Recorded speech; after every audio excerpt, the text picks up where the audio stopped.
Sua tia não é fascista. Ela está sendo manipulada. Você se pergunta como um candidato com tão poucas qualidades e com tantos defeitos pode conseguir o apoio quase que incondicional de grande parte da população? Você já tentou argumentar racionalmente com essas pessoas, mas parece que elas estão absolutamente decididas e te tratam imediatamente como inimigo no mais leve aceno de contrariedade? Até sua tia, que sempre foi fofa com você, agora ataca seus posts sobre política no Facebook? Pois bem, vou te contar uma história. O principal nome dessa história é um sujeito chamado Steve Bannon. Bannon tem uma visão de extrema-direita nacionalista. Ele possuía um site no qual expressava seus pontos de vista, que flertavam com o machismo, com a homofobia, com a xenofobia, entre outros. Porém, o site era de pouca visibilidade, e seu sonho era de que suas ideias se espalhassem com mais força em todo o mundo. Para isso, Bannon contratou uma empresa chamada Cambridge Analytica. Essa empresa conseguiu dados do Facebook de milhões de contas de perfis por todo o mundo, de todo tipo de dado acumulado pelo Facebook, curtidas, comentários, mensagens privadas. De posse desses dados e utilizando algoritmos, essa empresa poderia traçar perfis psicológicos detalhados dos indivíduos. Tais perfis seriam então utilizados para verificar quais indivíduos estariam mais predispostos a receber as mensagens. Aqueles com disposição de acreditar em teorias conspiratórias sobre o governo, por exemplo, ou que apresentavam algum sentimento de contrariedade ao cenário político atual. A estratégia seria fazer com que esse indivíduo suscetível a essas mensagens mudasse seu comportamento, se radicalizasse. Como as pessoas passaram a receber as notícias e a perceber o mundo principalmente através das redes sociais, não é difícil manipular essas informações. Se você pode controlar as informações que uma pessoa tem acesso, você pode controlar a maneira com que ela percebe o mundo, e com isso influenciar a maneira como se comporta e age. Posts no Facebook podem te fazer mais feliz ou triste, te deixar com raiva ou com medo. Os algoritmos sabem identificar as mudanças no seu comportamento pela análise dos padrões de suas postagens, curtidas e comentários. Assim, indivíduos com perfis de direita, em seu tradicional discurso "não gosto de impostos", foram radicalizados para perfis paranoicos em relação ao governo e a determinados grupos sociais. A manipulação poderia ser feita, por exemplo, através do medo, com o bordão "o governo quer tirar suas armas". Esse tipo de mensagem estimula um sentimento de impotência e de incapacidade de se defender. Estimula também um sentimento de "somos nós contra eles", o que fecha a pessoa para argumentos racionais. Sites e blogs foram fabricados com notícias falsas para bombardear diretamente as pessoas influenciáveis por esse tipo de mensagem. Além disso, foi explorado também um sentimento anti-establishment, anti-mídia tradicional e anti-tudo isso que está aí.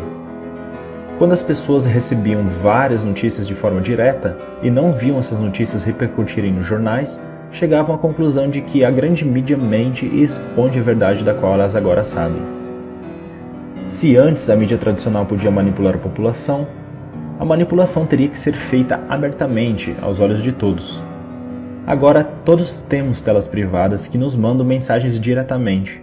Ninguém sabe que tipo de informação a pessoa ao lado está recebendo ou quais mensagens estão construindo sua percepção de realidade.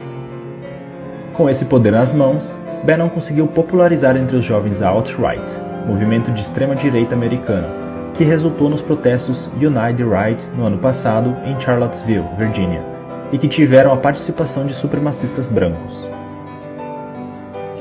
Bannon trabalhou na campanha presidencial de Donald Trump e foi estrategista do seu governo. A Cambridge Analytica trabalhou também no referendo do Brexit, que foi vencido principalmente por argumentos originados de fake news. Quando a manipulação veio à tona, Mark Zuckerberg foi chamado ao Senado americano para depor. Para quem entendeu o que houve, ficou claro que a democracia da nação mais importante do mundo havia sido hackeada. Mas os congressistas pouco entendimento tinham de mídia social. E quem estaria disposto a admitir que a democracia pode ser hackeada através da manipulação dos indivíduos? Zuckerberg estava apenas pensando em estabelecer um modelo de negócio lucrativo com a venda de anúncios direcionados. A coleta de dados e a avaliação de perfil psicológico das pessoas tinham a intenção inocente de fazer as pessoas clicarem em anúncios pagos. Era apenas um modelo de negócios, mas esse mesmo instrumento pôde ser usado com finalidade política. Ele se deu conta disso e sabia que as eleições brasileiras podiam estar em risco também. Somos uma das maiores democracias do mundo. O Facebook então tomou medidas ativas para evitar que as campanhas de desinformação e manipulação ocorressem em sua rede social. Muitas contas fake e páginas que compartilhavam informações falsas foram retiradas do Facebook no período que antecede as eleições. Mas não contavam com a capilarização e a popularização dos grupos do WhatsApp. O WhatsApp é um aplicativo de mensagens diretas entre indivíduos. Por isso, não pode ser monitorado externamente. Não há como regular as fake news, portanto. Fazer um perfil fake no WhatsApp também é bem mais fácil do que em outras redes sociais e mais difícil de ser detectado. Lembra do Steve Bannon, que sonhou com o retorno de uma extrema-direita nacionalista forte mundialmente? Que tinha ideias que são classificadas como anti-minorias, racistas e homofóbicas? E que usou um sentimento difuso ante tudo que está aí e o medo de os homens se sentirem indefesos para conquistar adeptos? Pois bem, ele se encontrou em agosto com Eduardo Bolsonaro. Bolsonaro disse que Bannon apoiaria a campanha de seu pai com suporte e dicas de internet. Bannon é agora um consultor eventual da campanha. Bolsonaro é o candidato ideal para ele, porque compartilha suas ideias no cenário ideal, um país passando por uma grave crise econômica e com a população desiludida com sua classe política. Logo depois de manifestações de mulheres nas ruas de todo o Brasil e do mundo contra Bolsonaro, o apoio do candidato subiu, entre o público feminino, de 18% para 24%. Um aumento de 6 pontos depois da grande parte das mulheres se unir para demonstrar sua insatisfação com o candidato.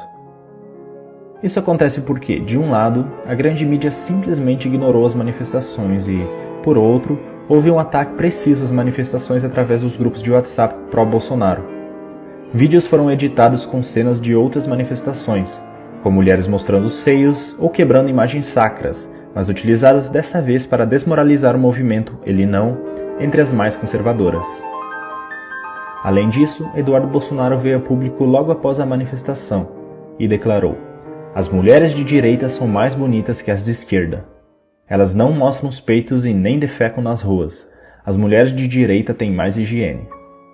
Essa declaração pode parecer pueril ou simplesmente estúpida, mas é feita sob medida para estimular um sentimento de repulsa para com o outro lado. Isso não é nenhuma novidade. A máquina de propaganda do nazismo alemão associava os judeus a ratos. O discurso era de que os judeus estavam infestando as cidades alemãs, assim como os ratos. Esse é um discurso que associa o sentimento de repulsa e nojo a uma determinada população, o que faz com que o indivíduo queira se identificar com o lado, entre aspas, limpo da história. Daí os 6% das mulheres que passaram a se identificar com Bolsonaro. Agora é possível compreender por que é tão difícil usar argumentos racionais para dialogar com o eleitor do Bolsonaro. Você se dá conta, agora, do nível de manipulação emocional a que seus amigos e familiares estão expostos? A pergunta é: o que fazer? Não adianta confrontá-los e acusá-los de massa de manobra. Isso só vai fazer com que eles se fechem e classifiquem você como um inimigo do outro lado.